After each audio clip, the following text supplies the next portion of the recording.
Hello and welcome to Cheers to Fears, where we combine horror and alcohol for your entertainment. Hello.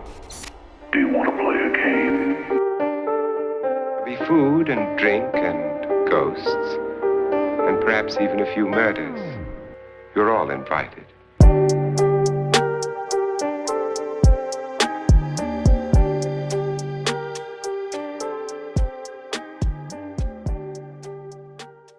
Today we are going to be making a drinking game for Infinity Pool, released in 2023. Infinity Pool is written and directed by Brandon Cronenberg, the writer and director for 2020's Possessor. And yes, he is related to David Cronenberg, as Brandon Cronenberg is his son. Infinity Pool takes place on a resort where James Foster tries to get inspiration for a new book to write. On the resort, they meet the Bowers. They convince James and his wife M to go out of the resort, something that is prohibited by law at the resort. While outside of the resort, James accidentally commits a crime that is punishable by death. However, he does have an out. For the right price, the government can clone James and have James watch his clone die instead. Just a bit of a forewarning, the drinking rules do have mild spoilers in them, but it won't be too much to take you out of the movie if this is your first time watching Infinity Pool. Furthermore, there won't be drinking totals, as this is a movie released in 2023.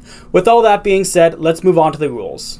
Yeah, so the first rule, as always, is death. And like we said, we don't have any totals, but there's a good handful, including one scene that is mercied. We're not going to go into any details, but yeah, just bear that in mind. Yep.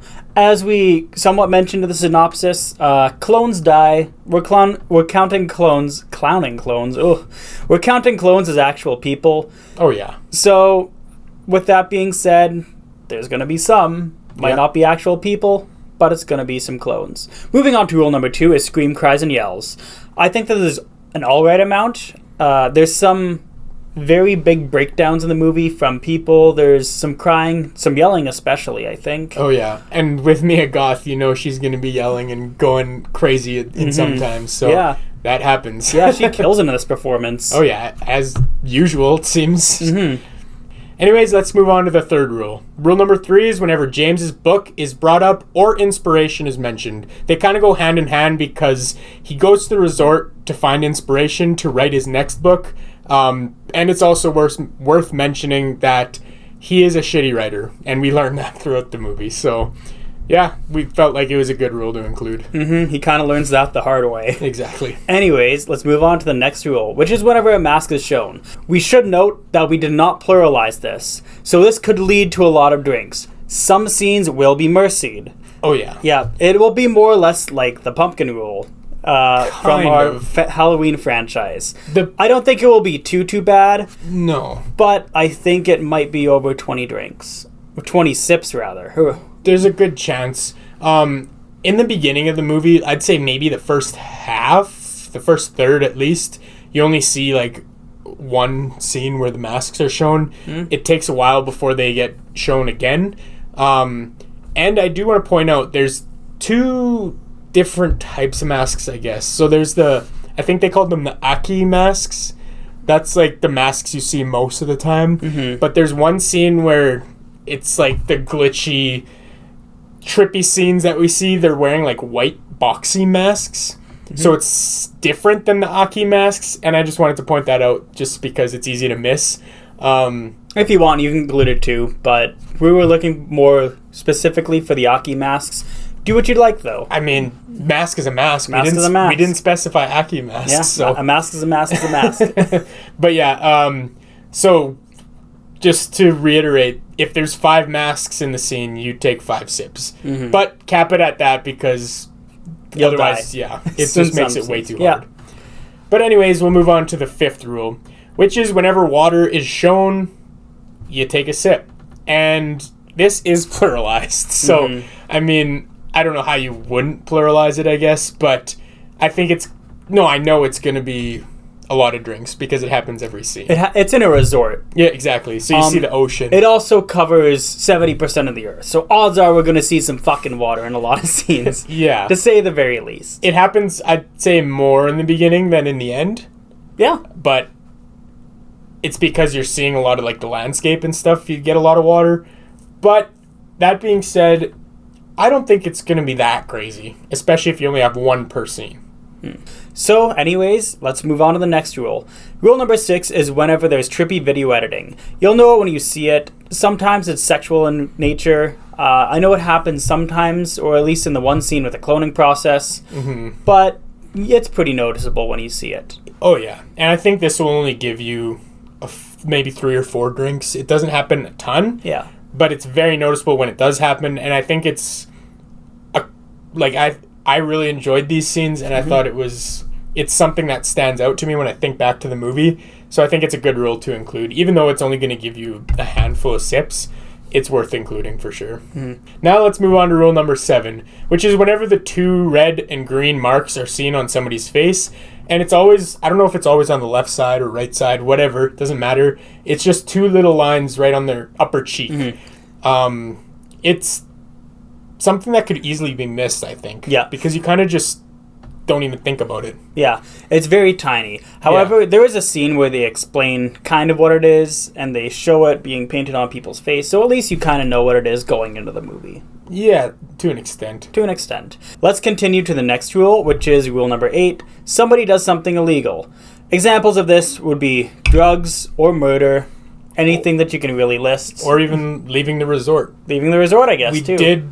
We were unsure if that was actually, like, prohibited by law, but I'm 90% sure they did say that it was illegal and it is punishable in the movie, so if it's not, blame it on me.